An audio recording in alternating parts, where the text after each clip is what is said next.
ভেবে দেখুন, যুক্তরাষ্ট্র যদি ইরানের ওপর পারমাণবিক হামলা চালায় তাহলে পরের দিন সকালে কি ঘটবে? বিশ্ব ধ্বংস হয়ে যাবে, নাকি আমেরিকার বুকে নেমে আসবে ইতিহাসের সবচেয়ে বড় বিপর্যয়?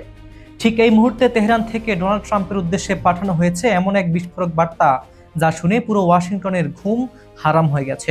ইরান সরাসরি জানিয়ে দিয়েছে, পারমাণবিক হামলা হলে পরদিন সকালেই দুনিয়া জুড়ে থাকা সমস্ত মার্কিন ঘাঁটি দখল করে নেবে তারা। শুধু তাই নয়, এই যুদ্ধ 2029 সাল পর্যন্ত টেনে নেওয়ার ভয়ঙ্কর ছক আঁকছে তেহরান।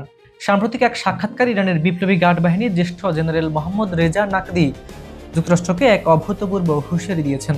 তার এই বক্তব্য প্রকাশ পাওয়ার পর থেকেই মধ্যপ্রাচ্য সহ পুরো বিশ্বে চরম অস্থিরতা তৈরি হয়েছে। আমেরিকান সম্প্রচার মাধ্যম পিবিএসএ কে দেওয়া এক সাক্ষাৎকারে জেনারেল নাকদি স্পষ্ট জানিয়ে দেন, ইরান এখন আর আগের জায়গায় নেই। গত কয়েক মাসের সংঘাত থেকে তারা হাড় হাড় বুঝে গিয়েছে কিভাবে বিশ্বের এক নম্বর পরাশক্তি আমেরিকার বিরুদ্ধে যুদ্ধ চালাতে হয়। যখন তাকে প্রশ্ন করা হয়, যুক্তরাষ্ট্র যদি ইরানের বিরুদ্ধে পারমাণবিক অস্ত্র ব্যবহার করে তবে ইরানের জবাব কি হবে, তিনি বিন্দুমাত্র ইতস্তত না করে জবাব দেন, পরদিন সকালে বিশ্বজুড়ে ছড়িয়ে থাকা সমস্ত মার্কিন সামরিক ঘাঁটি দখল করে নেওয়া হবে। সাধারণত আধুনিক যুদ্ধে ক্ষেপণাস্ত্র বা ড্রোনকে মূল শক্তি মনে করা হয়।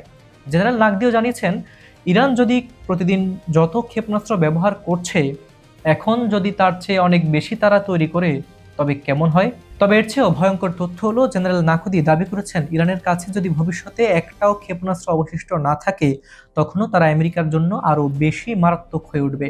কারণ তাদের আসল শক্তি কোনো পারমাণবিক বোমা বা ডিজিটাল অস্ত্র নয়। তাদের মূল শক্তি হলো ধর্মীয় বিশ্বাস, প্রতিরোধের মানসিকতা এবং বিশ্বজুড়ে কোটি কোটি মানুষের সমর্থন।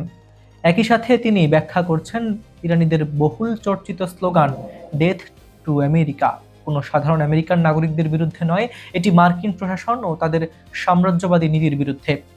ইরানি জেনারেলদের সবচেয়ে আলোচিত বক্তব্যটি হলো, ডোনাল্ড ট্রাম্পের পুরো মেয়াদ জুড়ে অর্থাৎ 2029 সালের জানুয়ারি পর্যন্ত যুদ্ধ দীর্ঘায়িত করার ইঙ্গিত। তেহরানের কৌশল খুব পরিষ্কার, তারা মার্কিন বাহিনীকে ক্ষয়িষ্ণু ও দুর্বল করে এমন এক স্থায়ী প্রতিরোধ গড়ে তুলতে চায়, যাতে ভবিষ্যতে কোনো মার্কিন প্রেসিডেন্ট ইরানের দিকে চোখ তুলে তাকানোর সাহসও না পান। এদিকে রয়টার্সের প্রতিবেদনে বলা হয়েছে, কূটনৈতিক উপায়ে যুদ্ধ থামানোর সমস্ত আন্তর্জাতিক চেষ্টা এখন পুরোপুরি ব্যর্থ। কোনো চুক্তি পুনরুজ্জীবিত করার পথ প্রায় বন্ধ। এখন প্রশ্ন হচ্ছে, আমেরিকা কি সত্যি ইরানের ওপর পারমাণবিক বা আরো বড় সামরিক পদক্ষেপ নেওয়ার ঝুঁকি নেবে, নাকি মধ্যপ্রাচ্যের এই আগুন দাবানলের মতো ছড়িয়ে পড়বে বিশ্বজুড়ে?